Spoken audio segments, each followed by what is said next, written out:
Hello, everyone, and welcome to Colorful Pixels, the show where I talk with the people behind the pixels.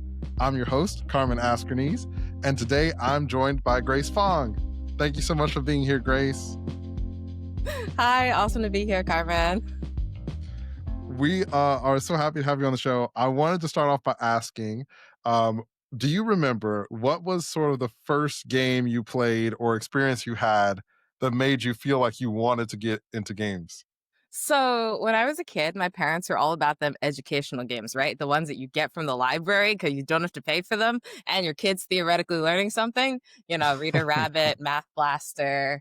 Um, Luckily, my local library also had a copy of Mist and Ribbon. So I got really into those because that was when I first realized that video games could be not just an avenue for kind of like small tasks, small, like repetitive, like, can you accomplish this? Can you achieve this kind of game mechanics, but also venues for telling longer, deeper avenues of storytelling that have these like absolutely fantastic three-dimensional worlds that you can go around and explore and find out more and more about like who used to live here, what kind of drama did they get into, et cetera, et cetera. Oh, wow. That sounds like a really cool game. I'm not familiar. So, for people who don't know, can you pitch us on this game? Okay. Oh man. So it's kind of like it's a first person puzzle oriented game where you wash up on an island and you don't know anything. And so you actually have to explore the island, interact with different aspects of it, and this will tell you eventually the backstory of the island, and eventually, after you figure and solve that mystery, how to get off of it. Oh, that's so cool. I Okay. can't like really give you a ton more because of spoilers, but I do know that I think I'm like 90% sure that they remastered it and put it on Steam.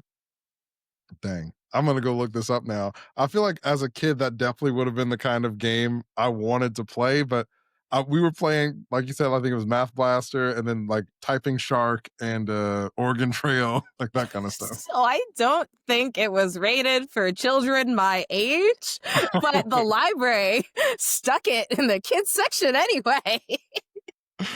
Thank you, So library. that may be why you didn't find it. That's funny. Did you like go to the library and play games on the computer there when you were a kid? No, luckily my parents are both professors, so we had like a PC at home that Oh, I that's was able awesome. to use, the family PC in the living room. So like the parents are watching everything you do on the internet. But hey, if I got it from the library, it's fair game. This is learning, I swear, mom and dad. Yeah. Yeah. That's amazing. So you had this experience and you were inspired by how games could be sort of new mediums for storytelling that you hadn't previously been aware of. Did you know from that moment that you wanted to write game stories, or like what was sort of your journey from that initial inspiration to, I guess, the deciding that this is the way you want, what you want to do with your life? I was like 10. I didn't know what I wanted to do. I wanted to be like a unicorn. That's fair. I mean, kind of. I was like that kid who always like went to the library every week with with my dad, because he loves movies, right? So he would borrow some DVDs, I'd borrow some books.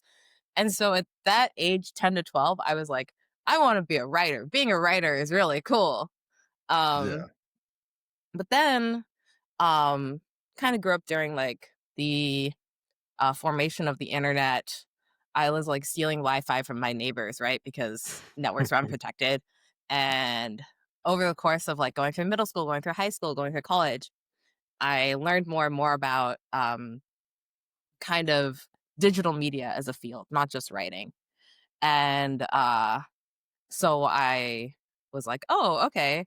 And I actually originally wanted to work in movies. I would watch a movie like every 2 or 3 days when I was in high Oh, school and interesting. college. Um, And so a lot of my narrative storytelling background comes from having read a lot of books, having watched a lot of films, and then I approached games later, actually pretty well into my 20s. Um, like approaching games as a career well into my 20s. My first gig was actually in animation.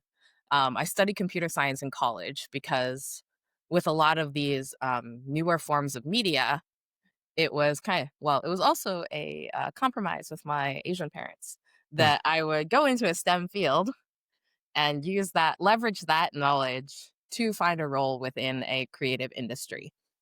I started off at DreamWorks Animation, doing a lot of the 3D tech work for those animated movies because like everything on there is digitally created in a animated film. So they have a lot of like tech requirements. And those skills are actually directly applicable to video games. So I ended up at kind of moving over to video games by chance when Neversoft, the company that made uh oh my god, why am I blanking? Rock Band. Yeah. Or no, Guitar Hero. I was like, why am I blanking on a place that I spent 4 years of my life? They were hiring at this job fair, and so I went to check them out. Like, I played Guitar Hero in college, and I ended up, working there, and at that time, we started working on a Call of Duty series. So that was kind of my first entrance into video games as someone on the technical side of the, uh of a major AAA franchise. Oh, wow. And I mean, do you think that like it sounds like your experience in animation was directly relevant to what you were doing on Call of Duty once you moved over to Neversoft? Do you think Yeah. there's some things that like because it does seem like a lot of people move between the two industries because they're so similar. Do you think there was anything that you felt you were prepared for better because of your experience in animation prior to getting into Definitely. games? Like, um, I like if you've like when you work at a studio sometimes or if you even work at a big tech company, a lot of people who are in administration or management, they throw terms around like agile and waterfall and blah blah blah. And these are all just like terms for basically how are we going to prioritize work and get that work done and pass work between different people. Mhm. And so animation and movie making tends to use something called the waterfall method, where one department splits up the work and does it, and then passes to another, passes to another, passes to another. So it's going downstream like a waterfall. And video games tended to be a bit more chaotic, where like designs, they try something and then it doesn't work. They have to pass it back to art. Art has to re art it, stuff like that. But because movies are almost inherently, they are inherently linear, right? You're watching something at the beginning all the way to the end. They work very well in a waterfall format in production as well, because you're waterfalling the movie.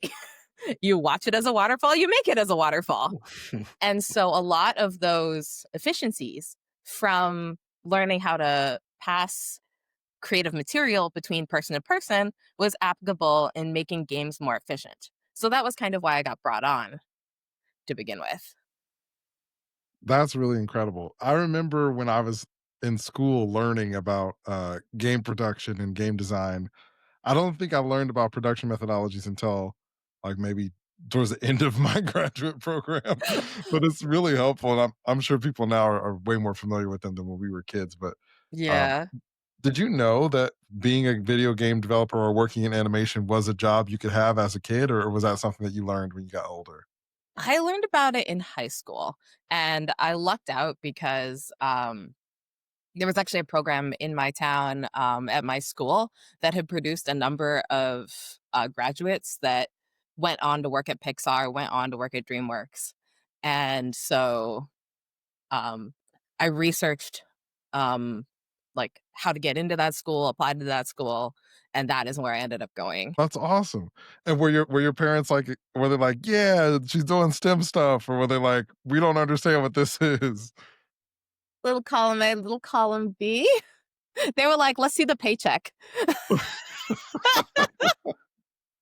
Yep, yep. I think my family is still like, we don't know what you do, but you have health insurance, right? And like you, I'm like, yeah, I have an actual job. It's fine. Yeah. Awesome. Well, I was curious. You mentioned that you had an inspiration with in your early years for telling stories. And at what point did you move from sort of the technical aspect of game development more on the narrative side? Mm. That was relatively recent. It was actually during the pandemic where, like many other people, I had a mental crisis. Um, Yeah, it's as we hard. all experience a massive traumatic event. And I was like, man, I feel like um Like, the aspect of working in technical side of gaming that I loved is being able to create stuff that could help other people.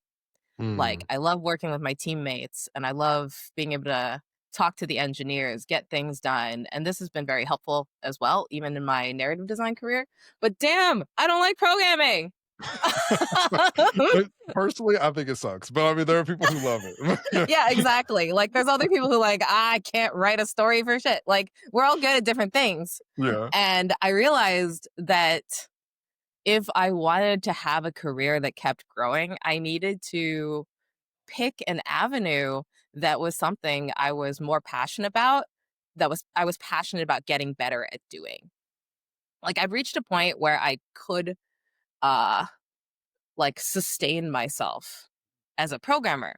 But like I saw those people who were passionate about development, who really loved like learning new programming languages, who love coming up with like new architectures. And I was like, damn, they're just gonna really succeed because they're in it to win it. Like they just love this from an internal motivation standpoint. And I'm like, if I want to succeed, I have to find something that aligns with my core in the same kind of way. And I'm like, what would 12-year-old me would have done? Well, Oh, 12-year-old me went to the library a lot. And so it was kind of like, okay, got all these technical skills now. How am I going to use all of those to pivot into something that I'm more passionate about? oh wow. And I mean, I think you really hit on something that I feel like is the secret, not only in our industry, but in a lot of industries of like, you have the work that you do every day for your job, but to build in your career, especially as a creative, loving and mastering your craft and honing your craft is so important. What are some of the ways that, like, once you discovered that storytelling and narrative is your passion, how did you practice and hone your craft? So uh basically the technical aspect was a way to support myself, like, on the very basics, like keep a roof over my head, keep food on the table. And was also having that kind of stability was what allowed me to put myself through arts and writing courses on the side. So essentially, while I was working full time, I would put myself through either an art or writing course to study like how concept artists work and think, to study how traditional painters work and think, to study how Hollywood screenwriters work, to study how prose writers work. And I would do a lot of like I would go to a lot of lectures, a lot of workshops. And even after I started working in the field, I would continue this practice. Um, Even during the pandemic, which is actually even better because a lot of these resources moved online. So you didn't have to actually be physically present at the learning institution. Yeah.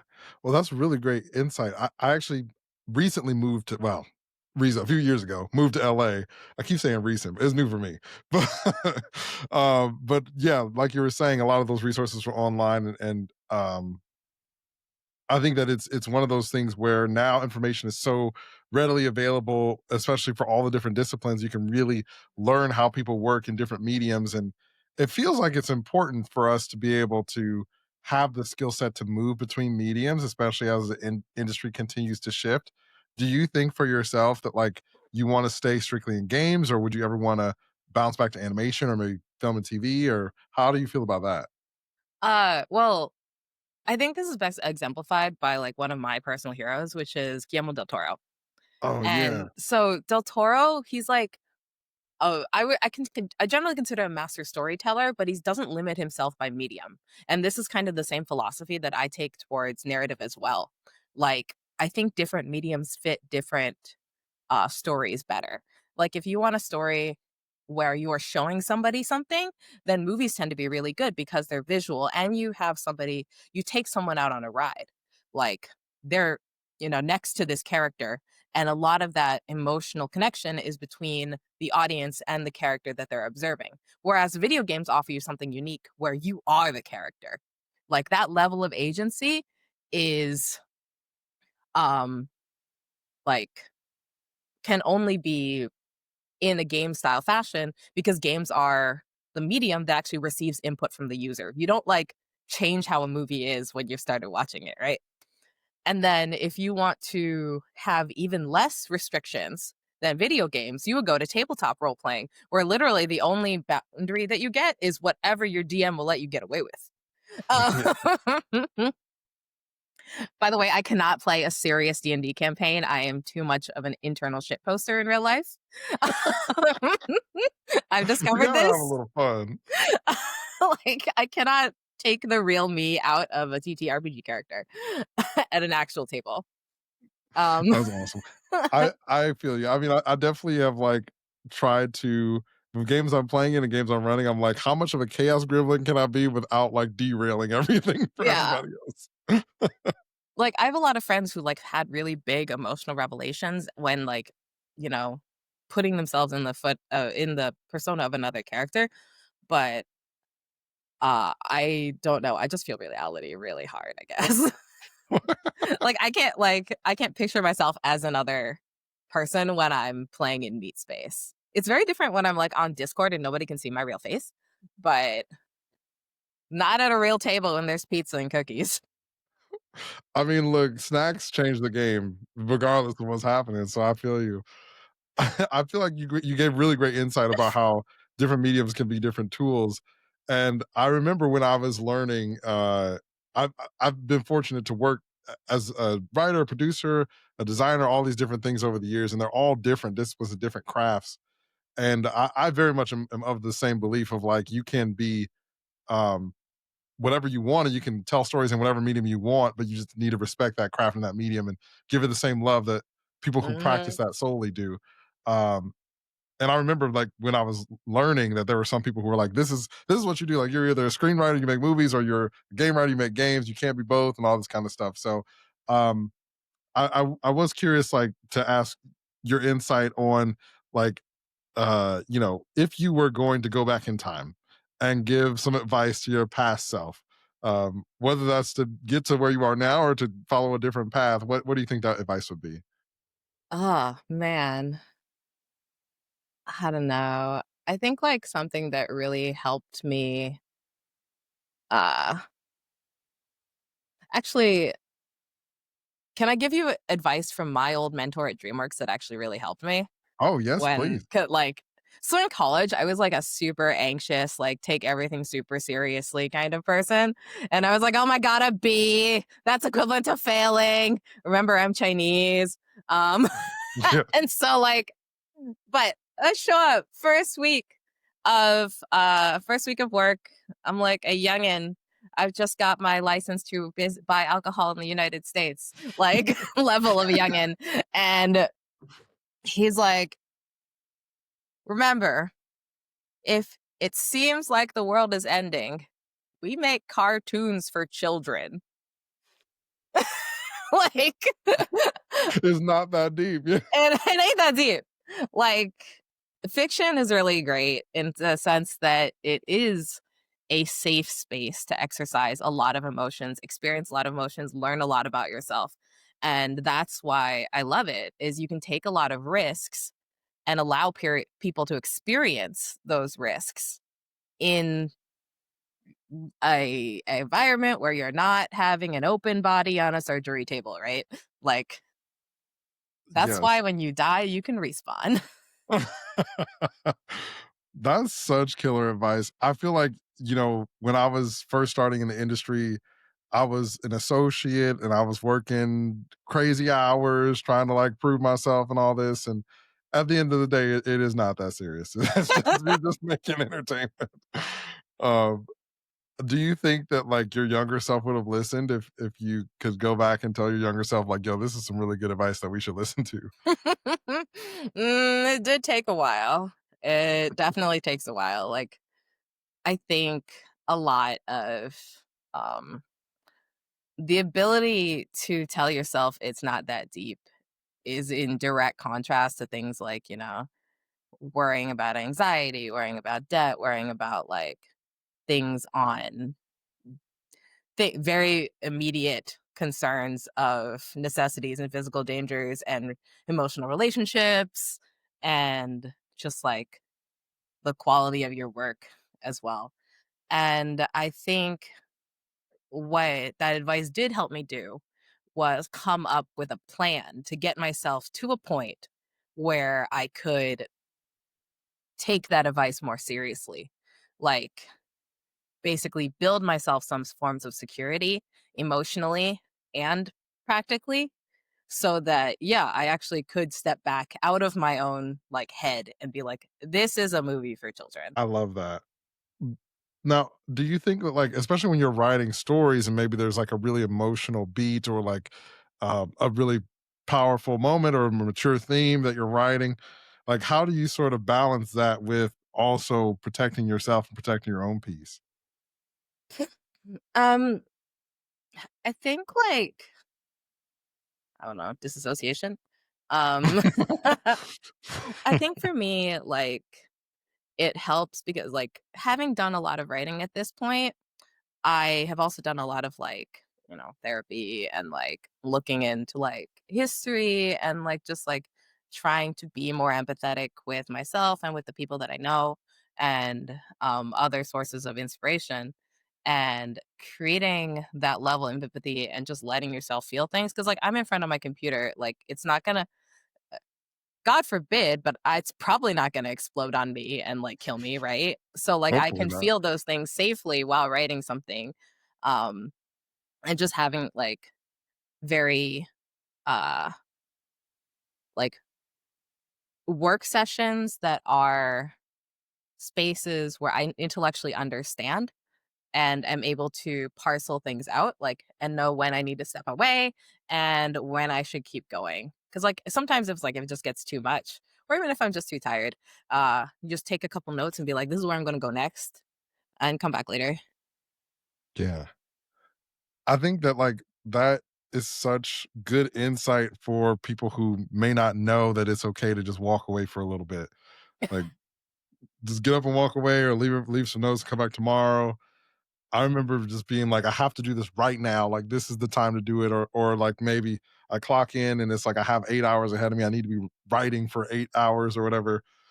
And that's really good insight One from a seasoned Yeah. professional for I sure. mean, one thing that I always keep in mind is, there's all these websites that post or like, random BuzzFeed level articles where they're like, this is the daily life of such and such famous classics writer.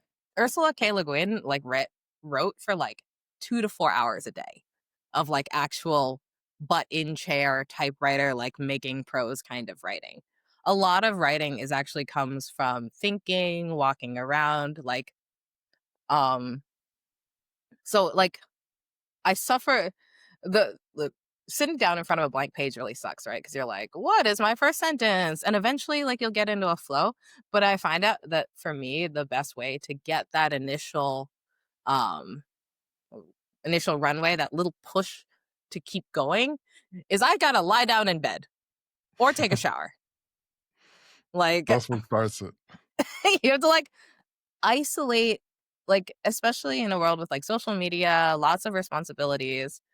Um, Creative development occurs by you being able to organize your thoughts. And so with a lot of um potential distractions, necessary distractions as well, it can be counterproductive to you getting that initial push of getting something done. So like, I'll usually, one of my techniques is take a shower, one where I wash my hair because that'll be longer. And uh make sure that when I leave that shower, I have 2 sentences, because those 2 sentences are a lot more likely to lead to a third and a fourth and a fifth and keep going that way.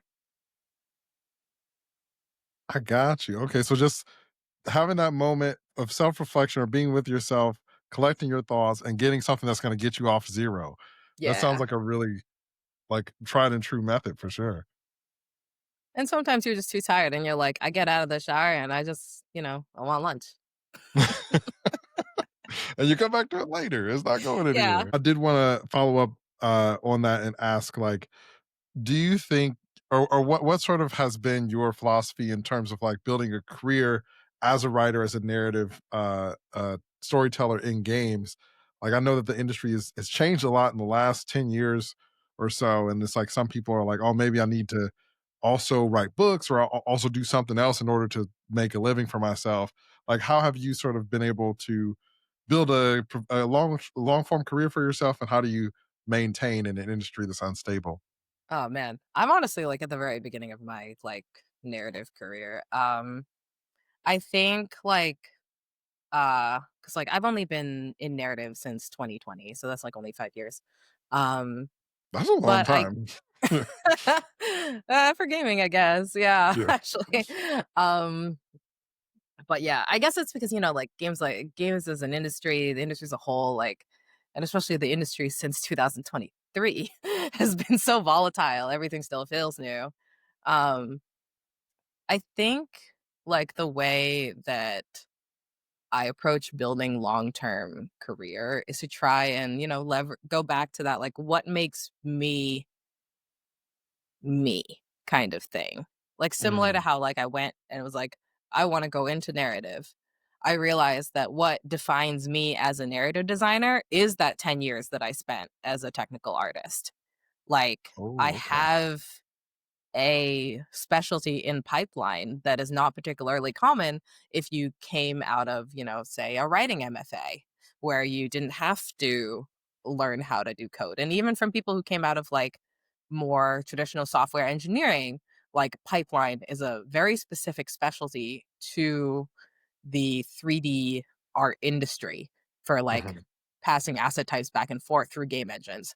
Um, and so basically, like, I would have been leaning on that as like, yeah, so I've got a Swiss Army knife of skills, but this is my one specialty where I'll be able to communicate with your narrative needs to your engineers.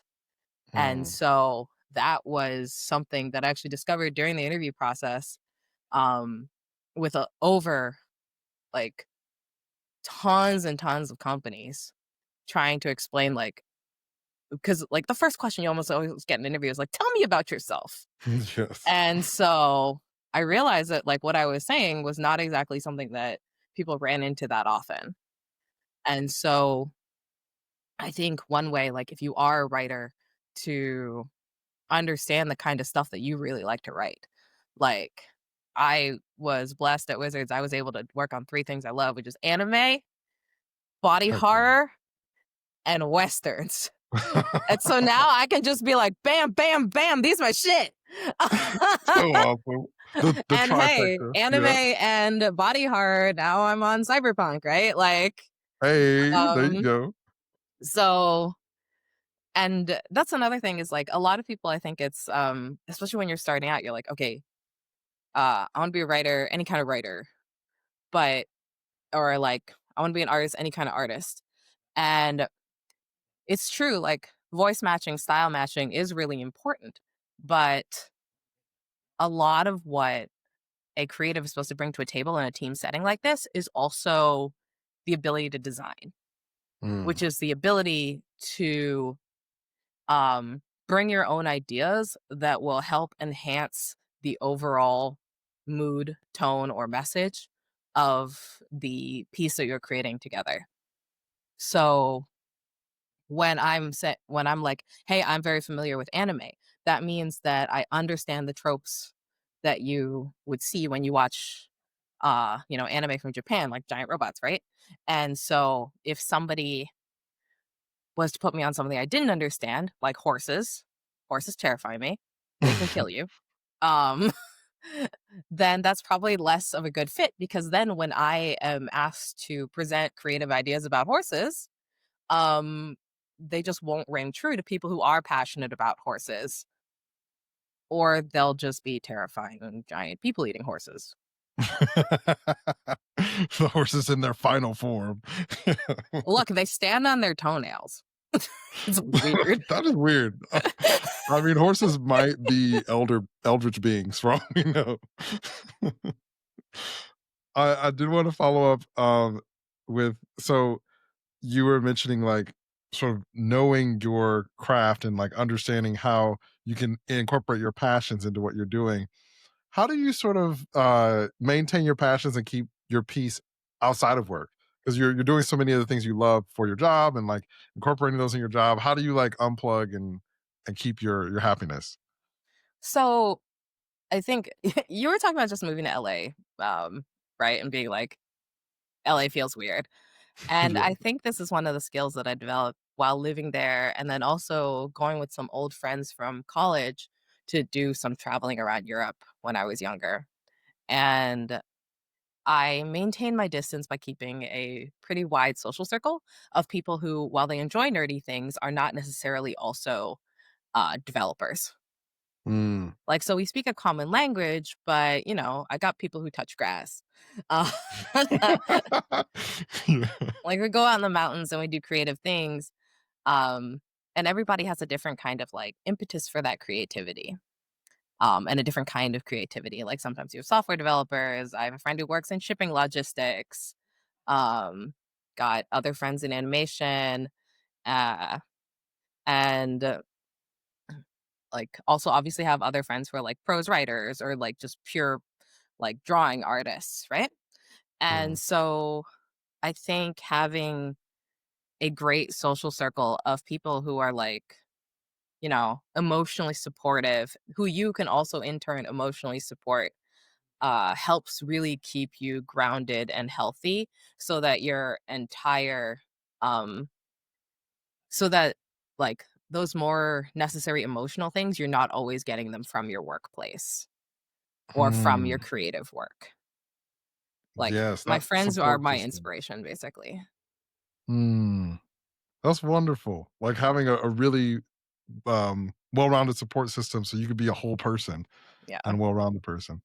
Making friends is definitely something I realize is a skill set, and it's something that, like, takes time and energy that you need to put into, like, developing healthy relationships with people. It doesn't just automatically happen, um, after you're, like, 23 or something. You feel it's, like, really natural when you're kids, but that's because you have a lot of forced proximity where you're the same class of, like, the same people Yes. for 18 years.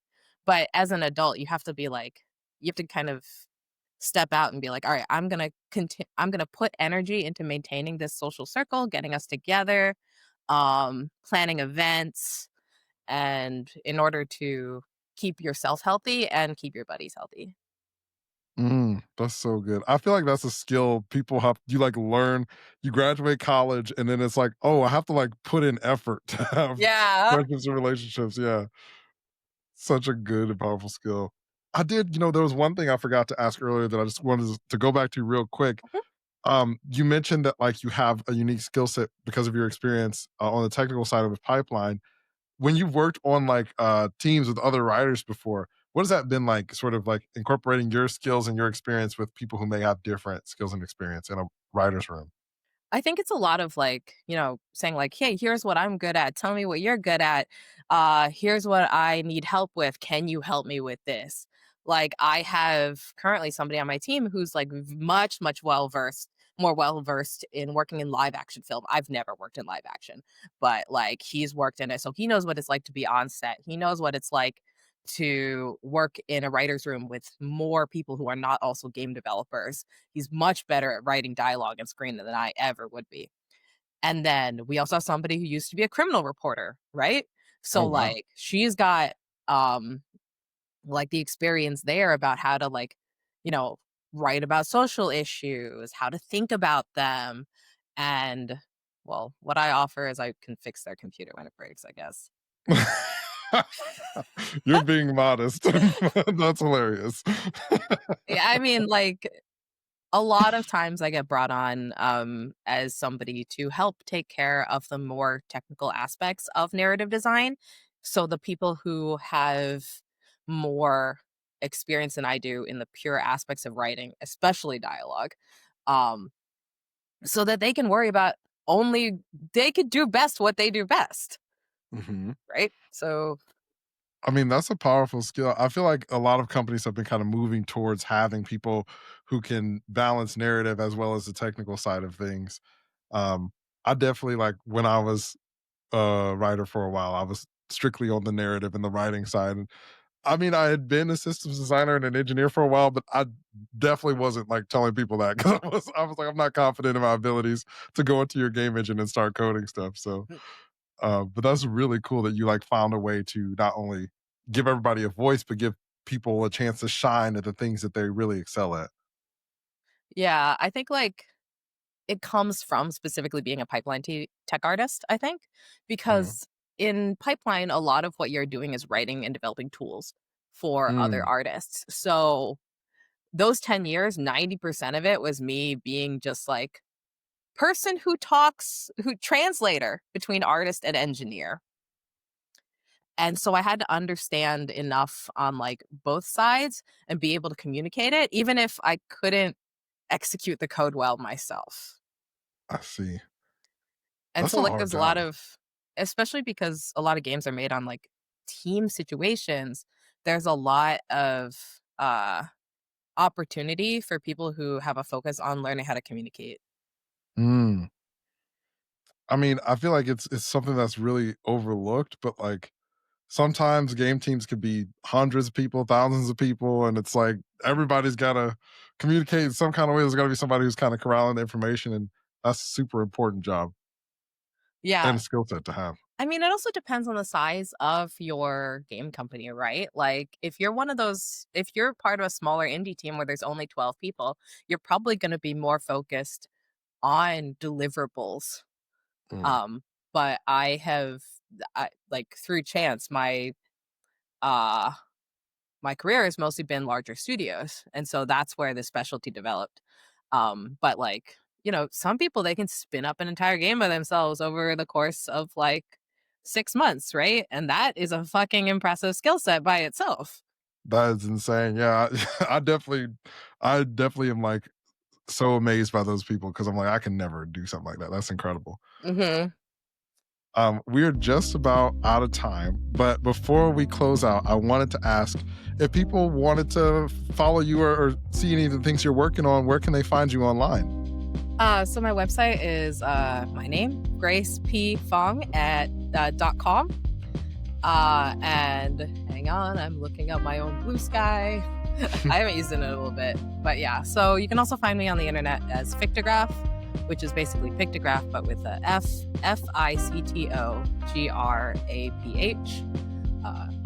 Dot bsky dot social. Yeah, it's just a stupid pun that I liked off of the word picture, fiction, and my favorite technical algorithm, which is graph theory. Yeah, I was unnecessarily proud of that. I love it. That's amazing. You should definitely check out Grace's stuff, check out her site. Thank you all so much for listening. Thank you for joining us. I've been Carmen Askerneese, and you can find me at Carmen Askerneese on Blue Sky, Instagram, and TikTok. You can also find me on Substack at The Save Point. I'd love for you to join our colorful community. If you're watching on a video platform, be sure to like and subscribe. Leave a comment down below, leave a review. It really helps the show grow. If you're on podcasting platforms, Spotify, Apple Podcasts, be sure to leave a review there also. And let me know what you thought in the comments down below and what kind of future guests, who you'd like to see on the show in the future. Thank you so much for watching, and we'll see you in the next one. Bye.